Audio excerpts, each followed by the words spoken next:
Listo. El estudio de Corintios es muy importante porque vamos a estar viendo cosas y palabras, frases que nos van a recordar el caminar básico que nosotros comenzamos hace muchos años en el cristianismo. No entendíamos la profundidad que tiene ahora, pero eran los básicos también, por ahí nos llevaban los básicos. Y ahora que hemos entrado a estudiar como más profundo, más a profundidad, es importante recordar esos básicos ahora con una mentalidad diferente, con una perspectiva diferente, pero debemos tener cuidado de no caer en que ahora todo lo queremos manejar, que no vayamos a caer en eso de que ahora todo lo debemos manejar como en hebreo. Y recordemos que esta carta a los Corintios es precisamente enviada a personas que no son hebreos, son gentiles en su mayoría, o judíos que habían dejado la vida judía y se habían asimilado a la cultura griega y vienen de regreso, pero principalmente es al mundo de los gentiles. Y en ese sentido ellos tienen una mentalidad gentil, griega, romana, helenizada, pero no hebrea. Por lo que Saúl, en su forma de escribir, lo hace también de una manera sencilla para que ellos puedan entender. Y lo que está sucediendo últimamente en muchas comunidades mesiánicas es que todo lo están llevando a un punto de hebreo, Torá, otros se van metiendo a medios talmudistas, y las personas nuevas no están captando la idea, no están captando el mensaje, solamente están como adaptándose a una manera religiosa, pero no están entendiendo el mensaje. Y el mensaje es lo más importante y después son las formas. ¿Estamos de acuerdo? El mensaje es primero y las formas van detrás, van después.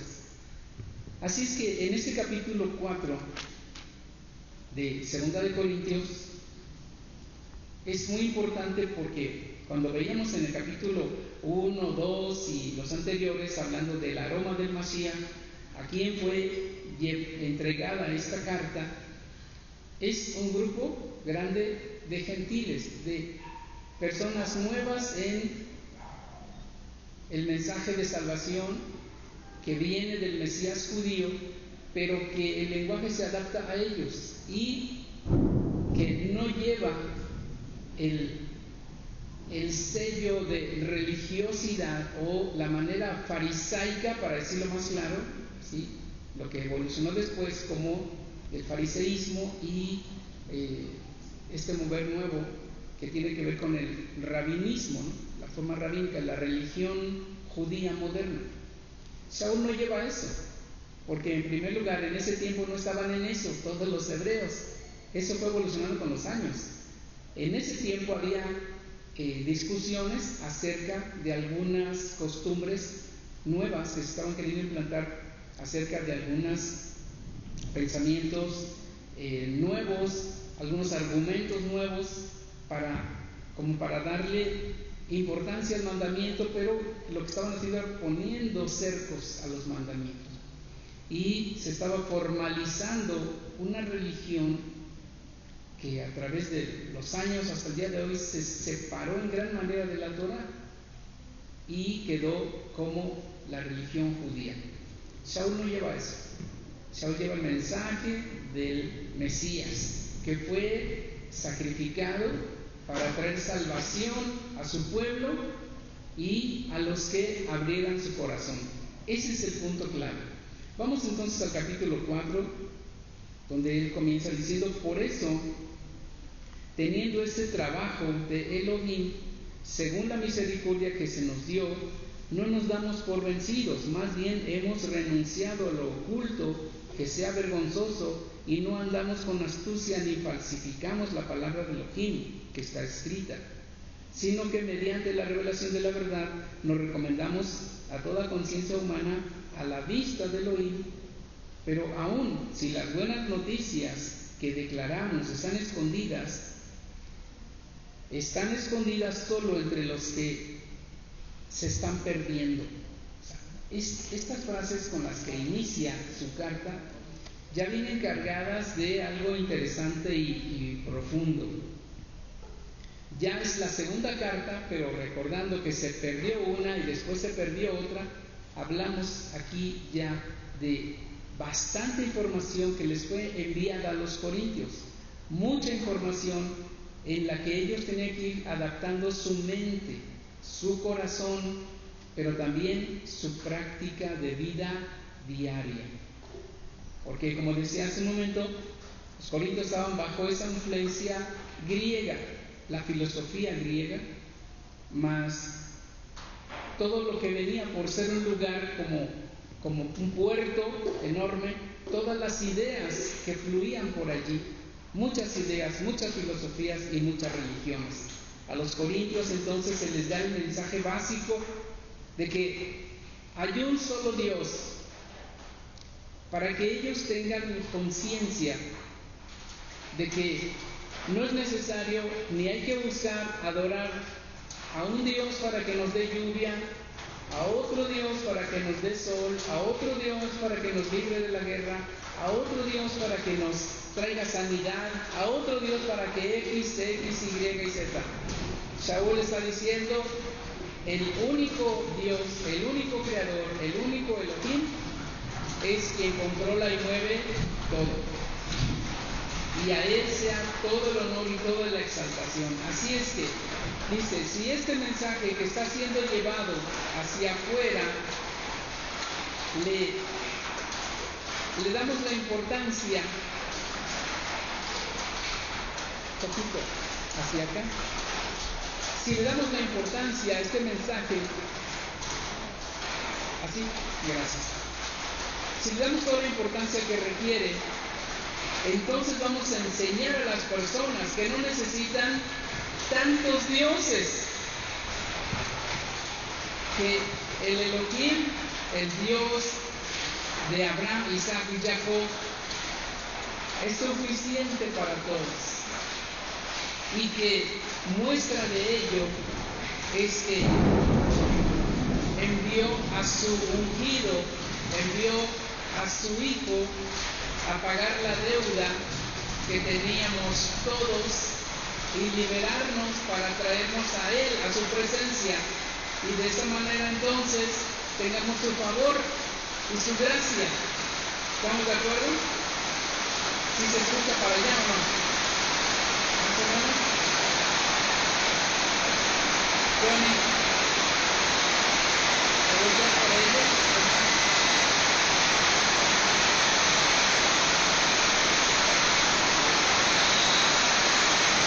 Vamos a ver cómo queda la grabación. Ustedes están escuchando. Si están escuchando, está bien.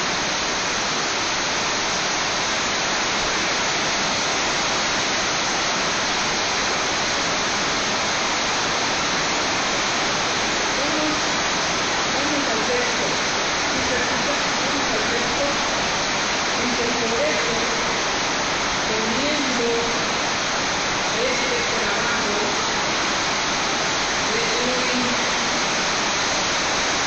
por una misericordia que nos dio, no nos damos por vencidos. Tenemos unas frases aquí muy interesantes.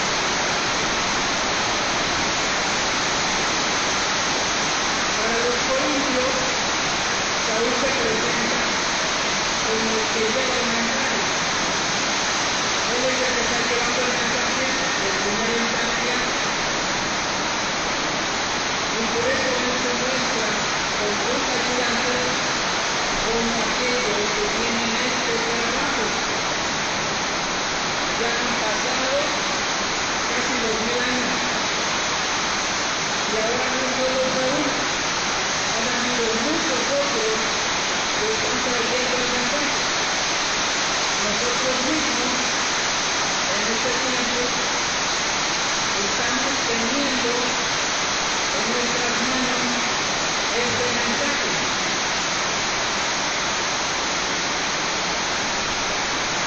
Nosotros tenemos el mensaje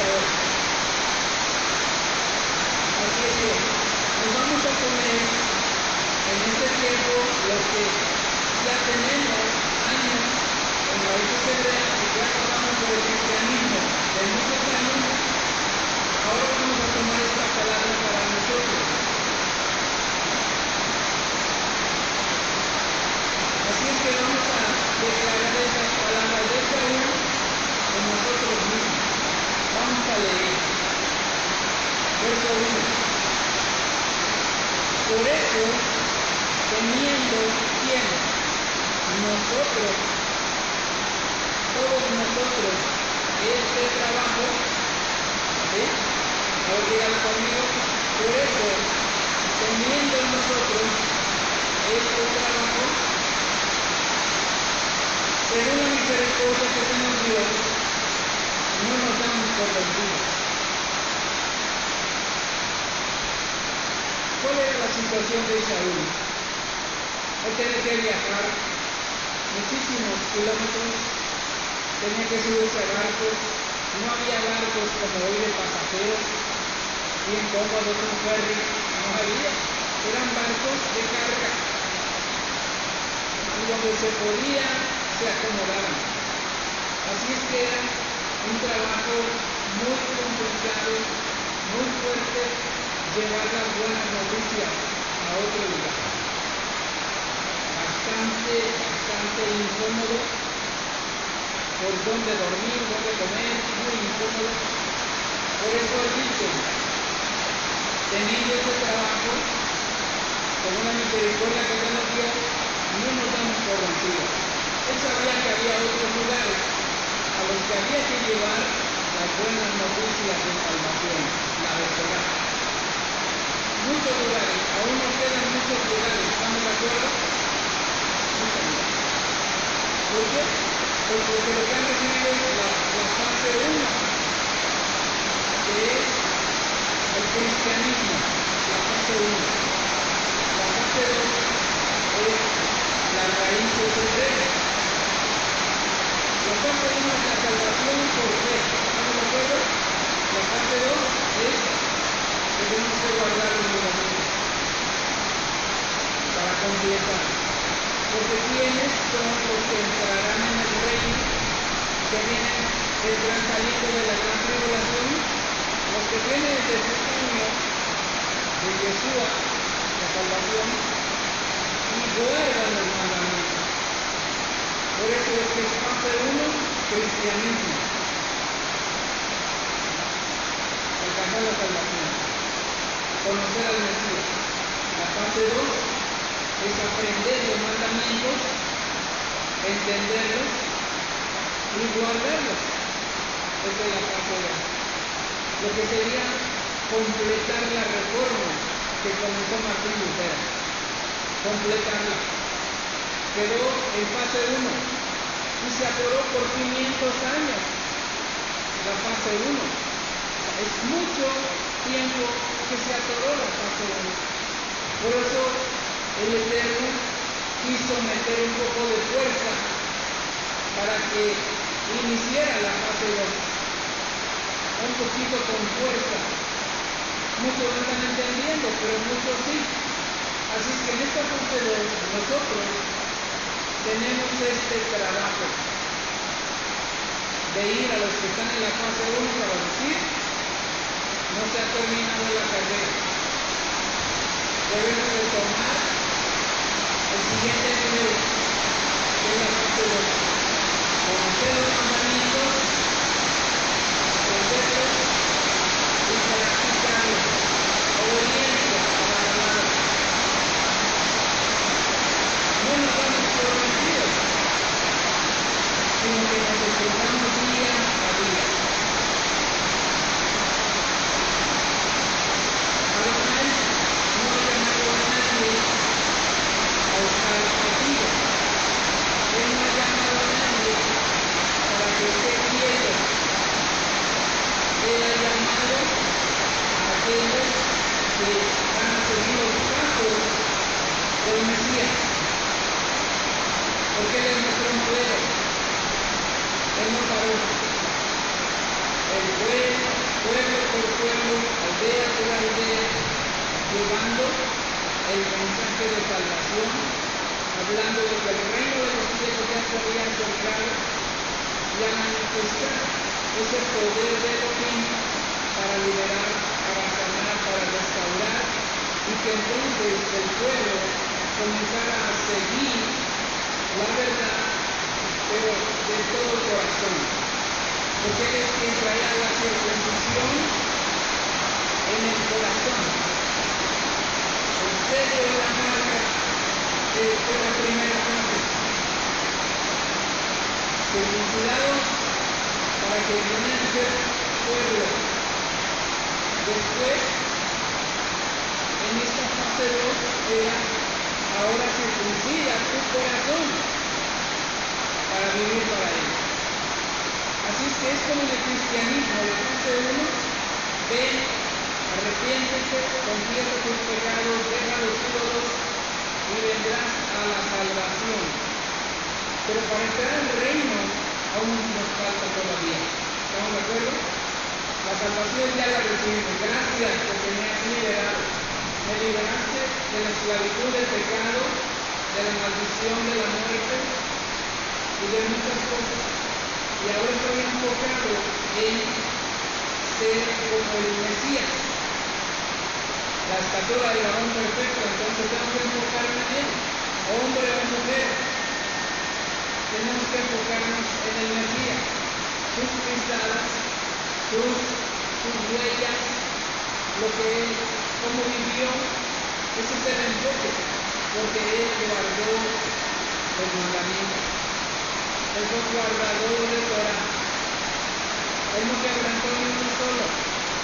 Por eso es nuestro modelo. Y Saúl aquí, a los corintios, les comienza diciendo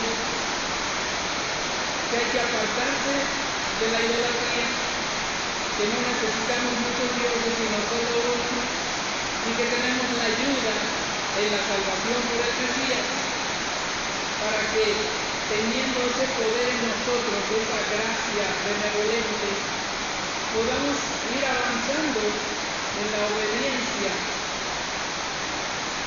y que nos enfoquemos para irnos alineando y entrar en el reino laboral.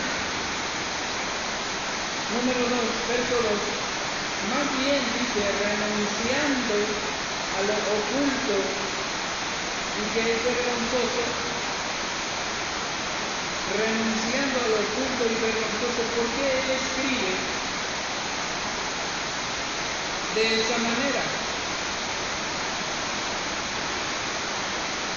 ¿Por qué creen que escribe de esa manera?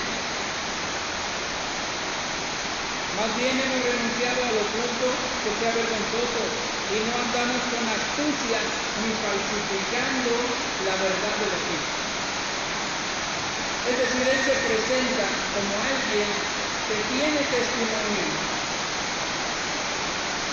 Se presenta como alguien al que les está diciendo, y pueden mirarme y observarme y ser como alguien que es enviado para cuidar a alguien, a otra persona. ¿Cómo le llaman a ellos? Un investigador. Él se presenta como alguien que dice, investiga mi vida, no tengo nada que ocultar. Hemos renunciado a lo oculto y vergonzoso. No vengo con engaños, no vengo con mentiras, no vengo a hablarles de una manera para convencerlos de nada, sino renunciando a lo oculto y vergonzoso, nos presentamos delante de ustedes totalmente transparentes, es lo que está diciendo. Nos presentamos ante ustedes completamente transparentes. Dice, sino que mediante la revelación de la verdad nos recomendamos a toda conciencia humana a la vista de los hijos. Para ese tiempo de Saúl en Corinto, aún surgían muchos nuevos pensadores. Había un crecimiento en la filosofía tremendo, muy fuerte. No solamente era Platón y Aristóteles, había también líneas de filosofía. Y ese tipo de filosofías envolvían también el alma humana. Los que creían que sí había un alma o no, los que creían que si había eternidad o no, los que decían que mientras estás en el cuerpo, no importa lo que hagas, porque al final habrá una balanza, muchas ideas. Así es que los corintios, aunque no quisieran, estaban escuchando otras ideas, nuevas ideas. Hoy todo se relaciona con la Biblia versus otra cosa. Ellos no tenían Biblia, eran solo ideas nuevas, como cuando Saúl fue al Areópago y dio su mensaje de introducción. En todo veo que son muy religiosos. He visto sus altares, unos así, miré uno que no tenía estatua, que decía el Dios no conocido, de ese les vengo a hablar. Entre todos sus dioses, les vengo a hablar del mío, lo que está diciendo. Pero en su discurso dice que el Dios creador de los cielos y de la tierra formó al ser humano de un solo linaje y comienza a marcar una línea de hay un solo Dios, un solo creador y de un solo linaje hizo a todo ser humano. No había esa creencia en ese entonces. Por eso algunos le dijeron, oh, qué interesante. Otros dijeron, qué palabrero es este. Otros dijeron, otra ocasión será. Porque había muchos maestros que se presentaban ahí con sus propias ideas, como hoy. Hay muchos maestros con sus propias ideas. Lo importante es que un maestro tiene que aterrizar lo que habla en la Torah y no en la filosofía de nadie, en las escrituras, y no en el pensamiento de quién sabe quién, en las escrituras. Por eso Saúl dice, yo me presento delante de ustedes transparente, no hay nada que ocultar, he renunciado a lo oculto y vergonzoso, les traigo solo la verdad de la revelación. Y obviamente él les va mostrando las escrituras, una sola. Ay, pero hay muchas escrituras, sí, es verdad. Por eso mucha gente está metida en muchos sitios de filosofía y de religión. Hay mucho engaño. En ese tiempo siguen saliendo pensadores y escritores y libros que hablan del origen del ser humano. Los últimos que han llegado es que seres de otras galaxias vinieron y crearon al ser humano. Y que entonces ahora nos debemos a ellos, que pronto van a venir. Que han estado aquí. Y ahí están las marcas en los campos, los cortes perfectos de roca, sin tecnología conocida, y un montón de cosas que mucha gente está yéndose por allí. Que los Anunnakis y los no sé qué, y los extraterrestres, y están arrastrando a mucha gente. Pero cuando nosotros verdaderamente nos ponemos a investigar, encontramos la verdad. Ya en los estudios de la Yeshivá fuimos viendo algunos puntos, ¿no? Las primeras culturas en el mundo, ya vimos dónde estaban, en Irak. Las primeras construcciones que aparecen allí en Irak son los inicios arqueológicamente. Que hay cosas desconocidas y que ni la ciencia se lo explica, es verdad. No sabemos de dónde viene. Y ahí no hay un escrito antiguo, son solo ideas, palabras, frases, ideologías. Pero nosotros tenemos un documento, las escrituras, la Torah y la arqueología, que nos da testimonio de que esa primera pareja existió, y en ese libro antiguo nos da los nombres de los lugares donde estuvo el Edén, y luego la formación de un pueblo a través de un hombre que salió de Ur de los Caldeos, y de ahí surge una familia, y después surge un pueblo, y ese pueblo lo escogió Adonai para dar a conocer su verdad a todo el mundo. Y Saúl está yendo a más de 2000 kilómetros de distancia de donde era su centro espiritual de Jerusalén para llegar hasta Corinto. Iba llevándoles el mensaje de salvación, la verdad eterna y las instrucciones para alinearse en esa verdad y no perderse ya. Porque las instrucciones, después de que son dadas, después de que se da la instrucción, viene la demanda de que si las estamos haciendo o no. Primero la instrucción y luego se nos demanda por la instrucción dada. ¿Cierto o no? Así es en todas las áreas. Recibimos la instrucción y después se nos demandará por esa instrucción que hemos recibido. De lo que hemos aprendido se nos demandará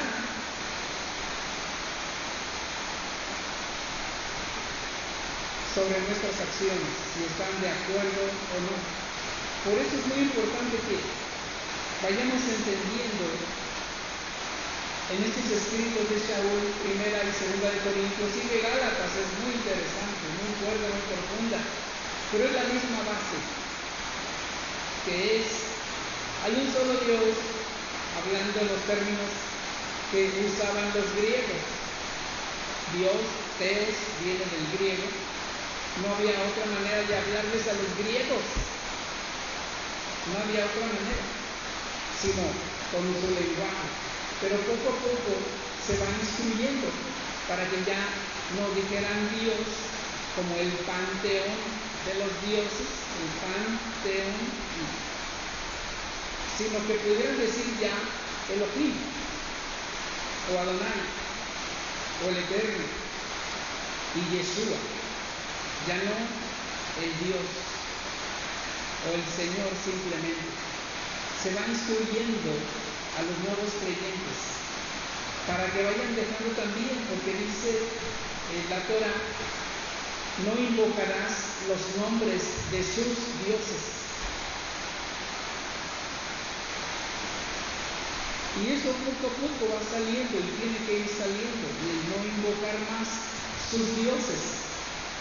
Porque a uno solo es a quien nosotros vamos a invocar, ¿cierto? A Elohim, a Adonai, a Yahweh, como también se le ha puesto ahí las vocales. Elohim, que es la segunda, la tercera frase de la Torah. La tercera palabra que está en la Torah es Elohim. ¿Se la recuerdan? ¿Cómo comienza? Bereshit, Bara, Elohim. Así es que es un nombre de inicio de la Torah que sale porque él mismo lo está diciendo. En el principio creó Elohim, no Dios. Elohim. Se tradujo al griego, por la gente griega, pero no debió haberse traducido, sino quizás entre comillas, ¿no? Entre paréntesis. Pero es, en el principio creó Elohim. Así está escrito en el hebreo, Elohim. En ese sentido, Saúl va avanzando, instruyendo a los corintios para que se alejen de la idolatría. Cuando alguien se aleja de la idolatría, se aleja también del poder del príncipe de este mundo. Se va alejando de su poder. Y esto es muy importante. Por eso está escrito, no tendrás otros dioses delante de mí. No harás ninguna figura ni semejanza alguna. No te postrarás a ellos. Porque en ese principio es que estamos atrapados o estamos camino a la liberación. De ahí la importancia que a los corintios se les menciona esto para que el príncipe de este mundo ya no tenga control sobre sus vidas, sobre sus familias, sobre sus finanzas, sobre su salud. Una persona que se aleja de la idolatría, se aleja de las maldiciones de la idolatría. Y eso es muy importante. Así que cuando hablemos con alguien, vayamos llevándolo de esta manera. Que Elohim no es otro Dios para la colección. Porque hay gente que parece que colecciona dioses o colecciona religiones. Y están con un pie en una y con otro pie en otra y saltan de una a otra. Y esa práctica no les permite vivir en bendición, en libertad y en poder. De ahí la importancia de no falsificar la palabra de Elohim. No tenemos que falsearla, es directa. ¿Cómo comienza la palabra de Elohim? Él creó los cielos y la tierra de la nada.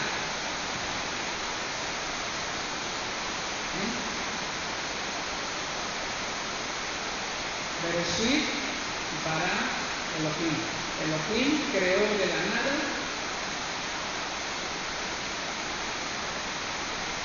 desde el inicio. Él no tomó elementos para crear, solo al ser humano. Lo hizo del polvo de la tierra que Él creó. Incluso dentro del ámbito religioso de Torah, muchos están negando la literalidad de la Torah. Muchos lo están negando. Y ahora se están haciendo un poco como Torah científicos. Torah científicos. Y están falseando las escrituras. Las están falseando. Están diciendo que no fue literal, ni la creación, ni esto, ni aquello, ni Jonás, nada es literal. Ahora todo es una mística. Están falseando la verdad. Elohim creó de la nada todo lo que hay.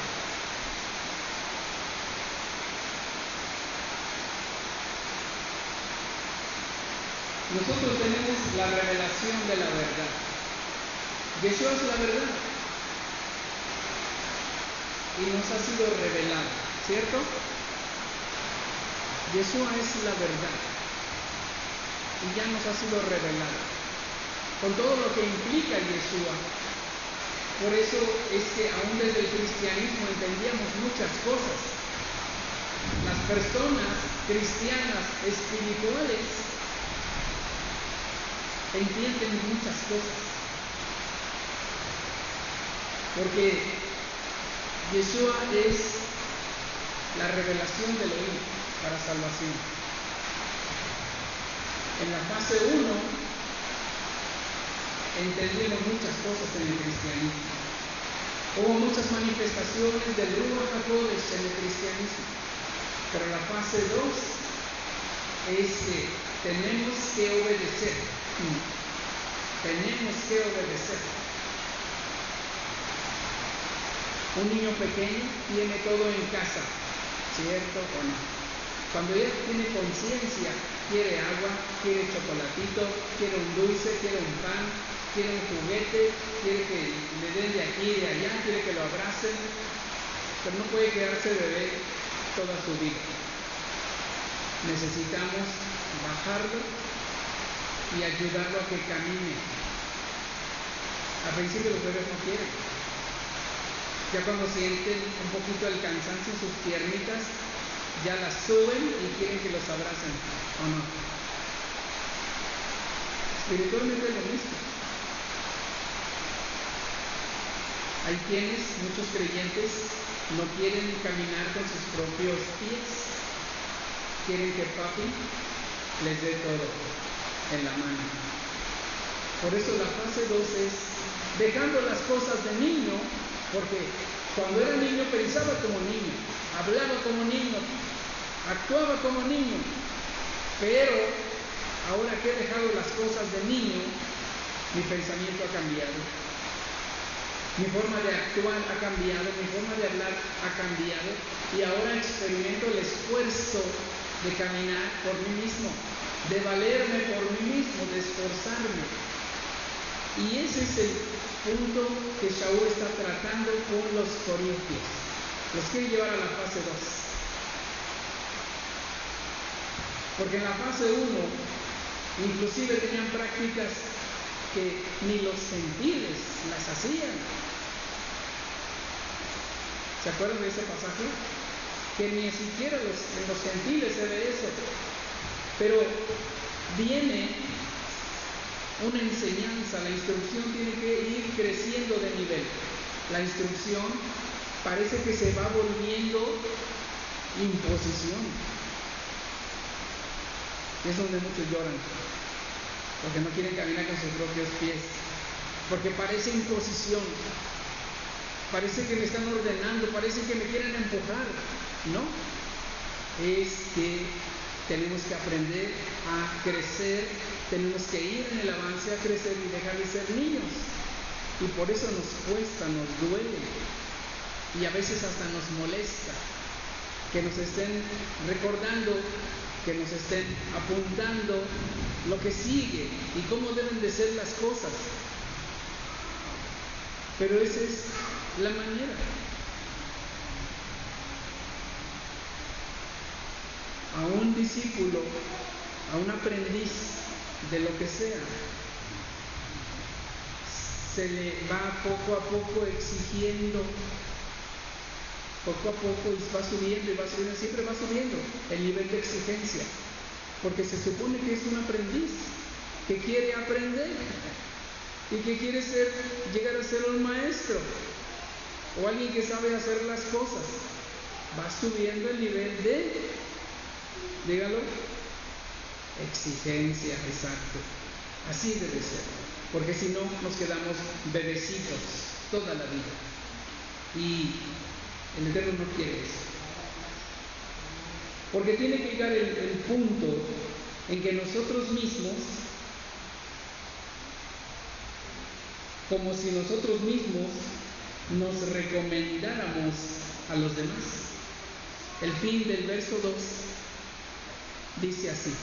Vaya al fin del verso 2 donde dice, después de donde dice, mediante la revelación de la verdad nos recomendamos, ¿cómo dice?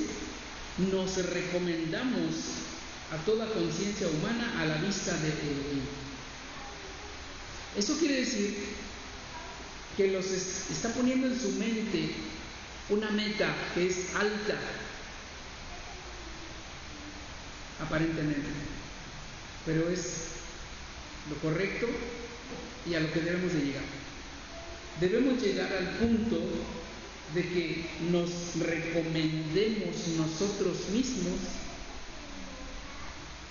ante la conciencia y la vista de los demás. ¿Cómo es eso?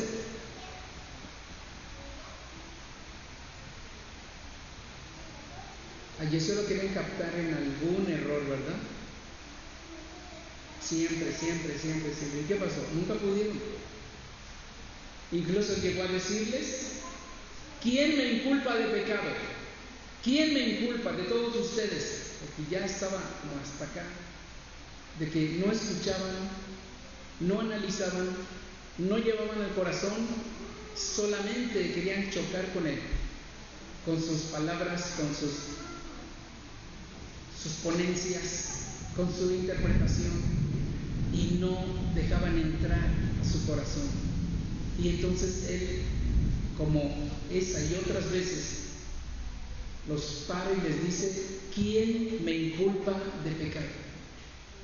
Solo están mirando en dónde me equivoco, pero no están escuchando lo que digo, no están analizando lo que digo, no están metiendo a su corazón lo que digo, y no están aprendiendo, ni creciendo, ni mejorando.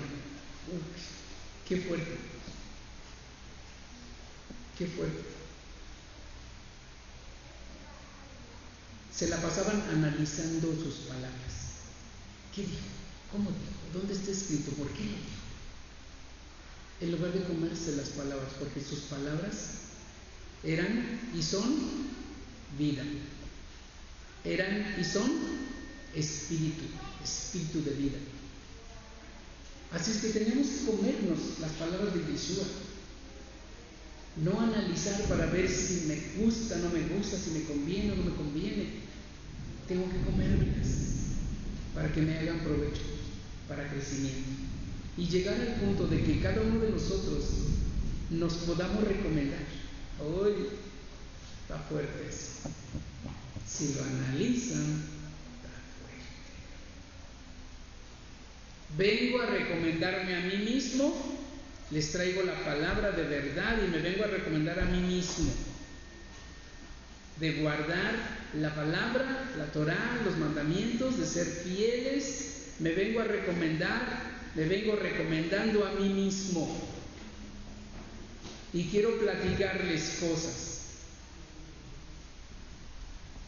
En el cristianismo todo el mundo se lava las manos. No, es que no, pues es que todos somos pecadores.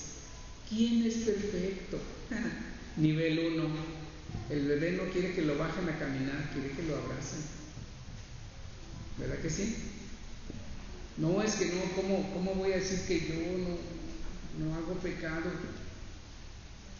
¿Qué está diciendo Shaul aquí? ¿Saben qué? Nos recomendamos a nosotros mismos delante de ustedes y de toda conciencia. Es fuerte eso.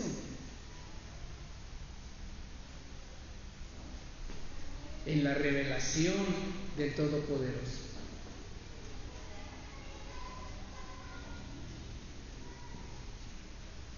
Eso al principio da miedo, porque si no, ¿y si fallo? ¿Y si hago mal y me ven? ¿Y si esto? ¿Y qué es más fácil? ¿Justificarse o crecer y esforzarse?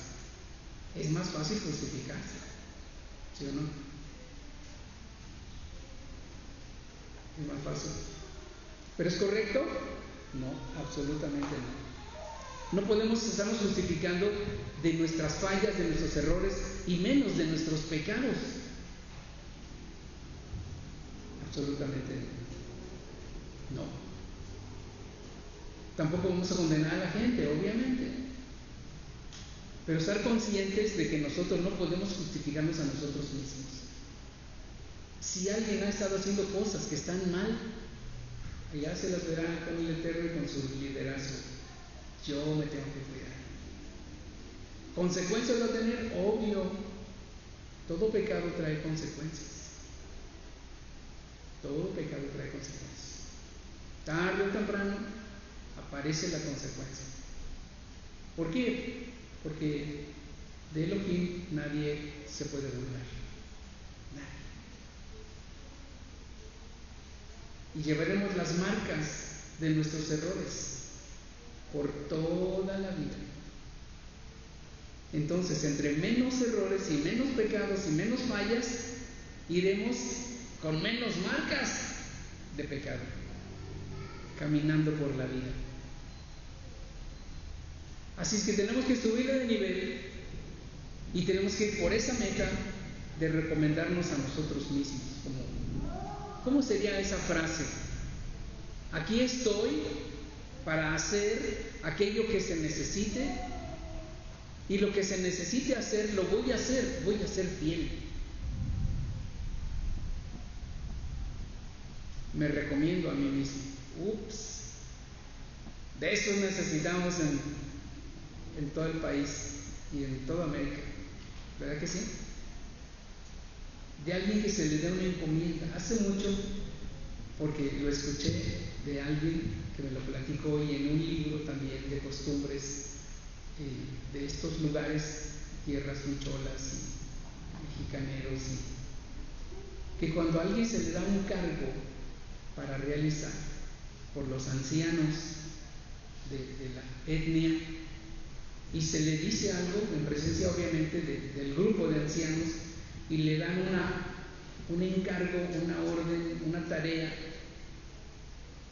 esa persona lo dice delante de todos: tengo cargo,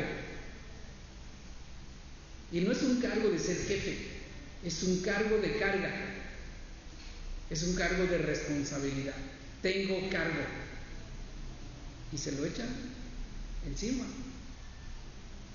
Y en cuanto amanece, se va con su tarea a realizar. Nunca es a 2 cuadras, hablando de allá de la sierra. Siempre es de kilómetros y kilómetros, pasar ríos, cruzar montañas, para concluir, para realizar ese cargo. Y cuando ha terminado de hacer ese trabajo, ese encargo, regresa y da el informe de que ha concluido su trabajo, su encargo, y entonces lo liberan de esa carga, porque concluyó. Es liberado hasta que vuelve con la noticia de que hizo el trabajo bien. Eso ya es ser adulto y no niño, ¿verdad? Eso es ser ya adulto y no adolescente. Eso es ser ya adulto, maduro, como el Eterno quiere que seamos, y que lo seamos lo más pronto posible. Maduros, completos, íntegros, mal traducido, perfectos. Mal traducido, perfectos, es íntegros, completos, maduros. Los corintios están entonces en un proceso que los va llevando Saúl a un nivel de madurez. A él le gusta dejar bebés en las comunidades. Él mismo va y trabaja en el proceso para dejarlos maduros. Pronto, en poco tiempo, porque se trata de que renuncias al pecado o no. No es de que te vas liberando de a poco a poquito, es renuncias a lo oculto, a lo vergonzoso y a lo pecaminoso, sí o no. Y luego comienza el proceso de conocer las instrucciones, los mandamientos, las leyes, los estatutos, y irte por ellos. Quiero la lista, porque quiero estar ahí en cada uno. Quiero la lista de instrucciones, la lista de mandamientos, la lista de deberes, y me voy a poner a trabajar en ello. Eso es una conversión verdadera, real, inteligente, donde se pone la mente y el corazón. Yo pongo lo que está en mi mente, pongo mi corazón delante, y Él es el que me da las fuerzas para lograr los propósitos de guardar sus mandamientos. Él es el que pone el extra dentro de mí, pero yo pongo en primer lugar mi deseo, pongo acción, pongo mi corazón, y Él pone su poder en mí para que yo lo vaya logrando día a día, día a día. Aquí no es como en la guerra. Los cobardes van y buscan un agujero, se llama trinchera, y de ahí no se mueven, porque no van a la guerra, solamente quieren sobrevivir. Mucha diferencia, ¿verdad? Es mucha diferencia. Nosotros no fuimos llamados para sobrevivir en la guerra, sino para ser soldados, guerreros. ¿Se acuerdan de los valientes, de los que llevó Gedeón? ¿Cuántos eran primero? Una multitud, miles. Y él fue muy claro, muy franco, y les dijo: los que estén recién casados, dice la ley, dice la Torah, váyanse a su casita, tienen un año que el Eterno les da para que estén tranquilos y felices. Pero luego va al otro punto: los que tengan miedo, de noche váyanse. Pues vuélvelo como de noche, lárguense. No los quiero ver. Que nadie se dé cuenta, según ustedes, que nadie los vea, y váyanse miedosos. Quedaron un grupo grande todavía, Y Yahweh les dijo, son muchos. No sea que digan que por su fuerza, su destreza, sus habilidades, ganaron la batalla. Pruébalos.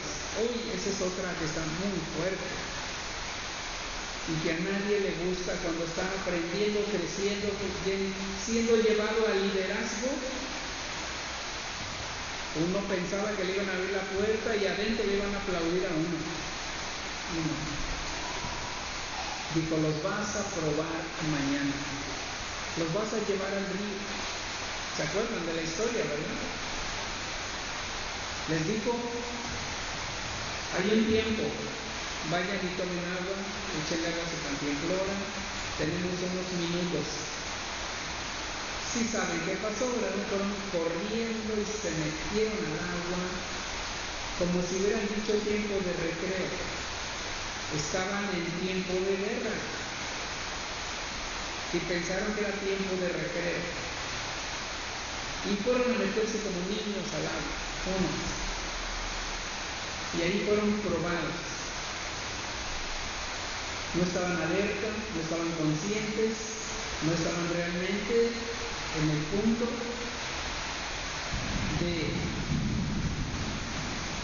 de atención, porque era guerra.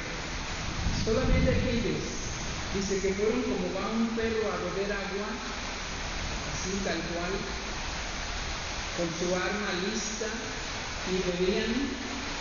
Unos así como quien se acerca a beber como un perro, los que llevan agua con todo cuidado a su boca y están alerta. Eso sí, aparta esto. ¿Y quedaron cuántos? ¿Cuántos? 300. ¿De cuántos? 10, 20, 30, 1000, 40, de muchísimos.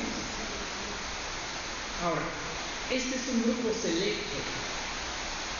No es para que todos estén allí, porque no todos pueden. Uno que otro no quiere. Pero son esos grupos selectos. Saúl no se llevó a 20 de la Keilah para ir a Corinto. ¿Verdad que no? ¿Cuántos aparecen ahí en sus cartas? A veces solo, a veces se llevó a Timoteo, a veces se llevó a veces aparece uno que otro allí que fueron trayéndoselo en el camino. Era un grupo selecto, de súper guerreros, súper líderes. Pero en la Tequila todos deben tener un nivel de madurez, de exigencia, todos. Pero aún las buenas noticias que declaramos están escondidas entre los que se pierden o se están perdiendo. No hemos podido pasar del verso 4. ¿Y cuántas cosas hemos descubierto allí? 3. Pero aún las buenas noticias que declaramos están escondidas solo entre los que están pereciendo. ¿Quiénes son estos que están pereciendo?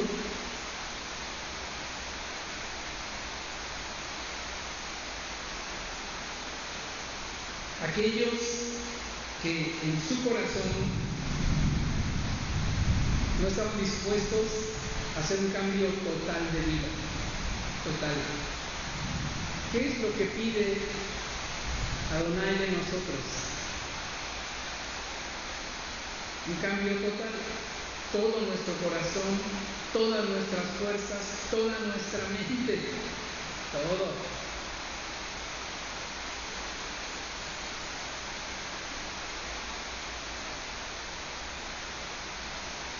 Muchos se pierden y se perderán porque no han entregado todo su ser. Todo su ser. Y hay una diferencia muy grande entre el hombre natural, entre tratar de hacer las cosas con nuestra mente, nuestro intelecto, nuestro razonamiento, avanzamos un trecho hasta donde nos alcanza nuestro intelecto, pero solamente hasta allí, y no vamos más lejos, porque anteponemos nuestro intelecto a el deseo del Ruach en nuestro Ruach, el deseo del Espíritu de Elohim en nuestro espíritu. ¿Quién avanza más? Quien pone su espíritu dispuesto al espíritu de Adonai. Ese que llega más lejos y con más poder, porque no es para los más inteligentes, sino para los que ponen el corazón. La inteligencia es buena, es importante. Podemos estudiar, aprender, memorizar y ser buenos en esto, pero si no le ponemos el corazón, entonces no vamos a avanzar lo que deberíamos. Todos conocen la historia de la liebre y la tortuga, la fábula de la liebre y la tortuga. Increíble, ¿no? Todo el mundo apostó por la liebre sin pensarlo, sacaron toda la cartera. Va a ganar la liebre. Pero no era una carrera simple, seguramente era una carrera complicada, en donde no era solo correr, sino también de resistencia, también de cálculo. ¿Ustedes creen que una liebre cuando comienza a correr, mientras corre calcula? No calculan nada. Yo creo que empiezan a correr y cierran los ojos. Solo correr y correr y correr y correr. Y la tortuga, con ese cuello largo, va mirando a la izquierda, al frente y a la derecha, en cada paso. Entonces, esa es su ventaja. La liebre tal vez se golpeó varias veces con una rama que no vio y se detuvo un rato, aunque la fábula dice que se sentó a comer y a tomar agua, a descansar y a dormir un rato, pero la liebre se fue más por su fuerza y su inteligencia. La tortuga vio la diferencia, obviamente, y dijo, aquí hay que ponerle mucho corazón. Y paso a paso, con esfuerzo, sin, como dice aquí, sin darse por vencida, llegó a la meta. Ella no supo si ya había llegado hace 3 días la liebre. Su meta, en su corazón y en su mente, era cruzar la raya. No importa qué hora. Nosotros tenemos que tener puestos nuestros ojos en la meta. Cada meta tenemos que meter nuestro corazón. Cada meta es para alcanzarse. Cada meta es para cruzarse.